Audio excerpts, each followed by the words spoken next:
ડેડિયાપાડાના ધારાસભ્યને જે જામીન આજે હાઈકોર્ટે રદ કર્યા છે તે મામલાને લઈને આમ આદમી પાર્ટીના પ્રદેશ પ્રમુખ ઈશુદાન ગઢવી અને આપ નેતા પ્રવીણ રામનું મહત્વનું નિવેદન સામે આવ્યું છે।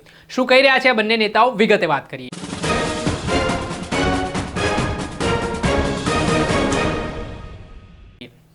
દર્શક મિત્રો, સ્કાયનેટ મીડિયામાં આપનું સ્વાગત છે। વાત કરીએ તો નર્મદાના ડેડિયાપાડાના ધારાસભ્ય ચૈતર વસાવાને આમ આદમી પાર્ટી માટે ખૂબ જ માઠા સમાચાર ને ગુજરાત હાઈકોર્ટ તરફથી આજે જે ઝટકો મળ્યો છે તેના કારણે ચૈતર વસાવાની મુશ્કેલીઓ વધતી દેખાઈ રહી છે।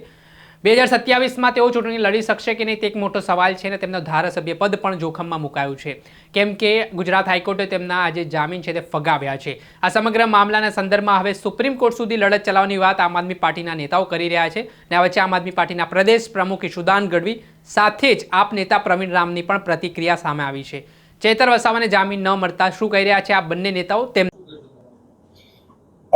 ચેતરભાઈ વસાવાને ભાજપે ખોટા કેસમાં ફસાવ્યા એવી દલીલો કરી કે વારંવાર આ ચેતરભાઈ વસાવા છે એ વિવિધ ગુનાઓ કરે છે, પણ આપને પણ ખબર છે કે અને આપે જાણ્યું પણ છે કે ચેતરભાઈ વસાવાનો કોઈ ગુનો નથી।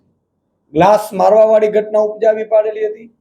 આ પણ વન કર્મચારીને અને જે વન કર્મચારીઓએ રાત્રે 2 વાગે ખેડૂતોનો ઊભો પાક લણી નાખ્યો હતો, કાપી નાખ્યો હતો। એટલે ચેતરભાઈ વસાવા ધારાસભ્ય તરીકે, જવાબદાર વ્યક્તિ તરીકે એમણે સમાધાન કરાવ્યા હતા। એમાં ભાજપે, કારણ કે આદિવાસી વિરોધી ભાજપ માનસિકતા ધરાવે છે, એ ભાજપ એવું નથી ઈચ્છતી કે આદિવાસીઓ જાગૃત થાય, ભાજપ એવું નથી ઈચ્છતી કે આદિવાસીઓનો કોઈ લીડર મજબૂત થાય। એટલે આદિવાસી વિરોધી માનસિકતા ધરાવતી ભાજપ ચેતરભાઈને જેલમાં નાખ્યા એવી દલીલો કરાવડાવી કે આ તો બીજા કેસમાં છે, ત્રીજા કેસમાં છે। હું આપને કહી દઉં કે બીજો કેસ છે ગ્લાસ વાળો, આપણને ખબર છે, એ પણ ગુજરાત નાગરિકોના હક માટે ચેતરભાઈએ મુદ્દો ઉઠાવ્યો હતો। ત્રીજો કેસ આ લોકોએ કંપની વાળો કરાવડાવ્યું છે।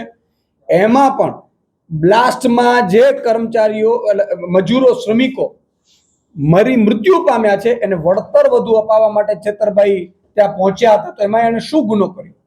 ચેતરભાઈએ કોઈ બુટલેગરી નથી કરી, ચેતરભાઈ દારૂ નથી વેચ્યું, ચેતરભાઈ કોઈને મર્ડર નથી કર્યા।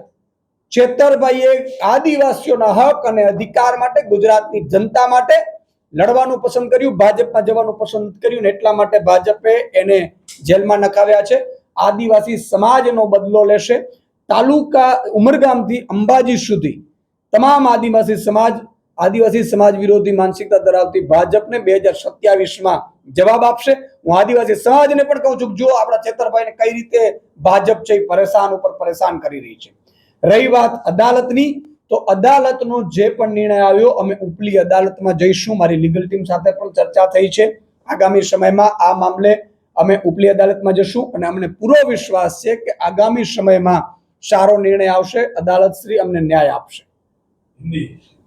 સાંભળો। નમસ્કાર મિત્રો, જય જોહર।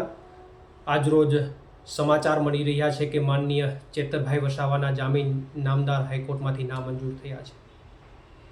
આ વાતથી સાબિત થાય છે કે આ રાજ્યની ભાજપ સરકાર ચેતરભાઈ વસાવાને તોડી પાડવા માટે, એમના મનોબળને તોડવા માટે એનાથી થાય એટલા પ્રયત્નો કરી રહી છે અને એડી ચોટીનું જોર લગાવી રહી છે। પરંતુ હું ભાજપને કહેવા માંગુ છું કે આ એ ચેતર વસાવા છે, આ એ આદિવાસી સમાજનો હીરો છે કે તમારી સામે લડવાનું પસંદ કરશે, ઝૂકવાનું પસંદ નહીં કરે।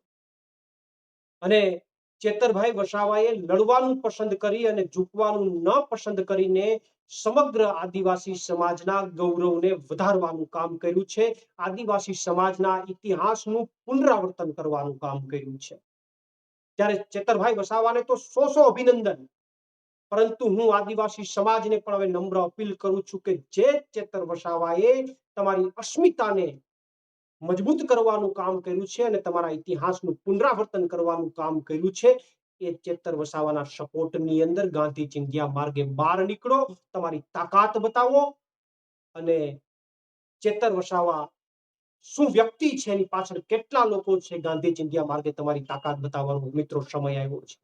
આવનારા દિવસોની અંદર સુપ્રીમ કોર્ટ અને અન્ય જે કંઈ પણ લીગલ પોઈન્ટ ઓફ વ્યૂ રસ્તાઓ છે એમની અંદર આમ આદમી પાર્ટી તમામ રસ્તાઓ ઉપર જઈને માનનીય ચેતરભાઈ વસાવાના જામીન માટે પ્રોસેસ આગળ વધારશે અને અમને વિશ્વાસ છે કે આવનારા દિવસોની અંદર માનનીય ચેતરભાઈ વસાવાને જામીન મળશે। આભાર. પ્રવીણ, પ્રદેશ ફ્રન્ટલ અધ્યક્ષ અને પ્રદેશ કિસાન મોરચા અધ્યક્ષ આમ આદમી પાર્ટી. જે આપણે સાંભળ્યા હતા બંને નેતાઓને તેમણે આ મામલે પોતાની નારાજગી દર્શાવી છે, પણ ન્યાયપાલિકા પર વિશ્વાસ વ્યક્ત કર્યો છે અને કહ્યું છે કે આગામી દિવસોમાં સુપ્રીમ કોર્ટમાં મામલો પહોંચાડીને તેઓ આ સજા પર સ્ટે લાવવાનું કામ કરશે. જોવાનું રહ્યું સુપ્રીમ કોર્ટમાંથી ચૈતર વસાવાને કોઈ રાહત મળે છે કે કેમ. દર્શક મિત્રો, આવા જ વિડીયો જોવા માટે સ્કાયનેટ મીડિયા જોતા રહો, લાઇક કરો, શેર કરો.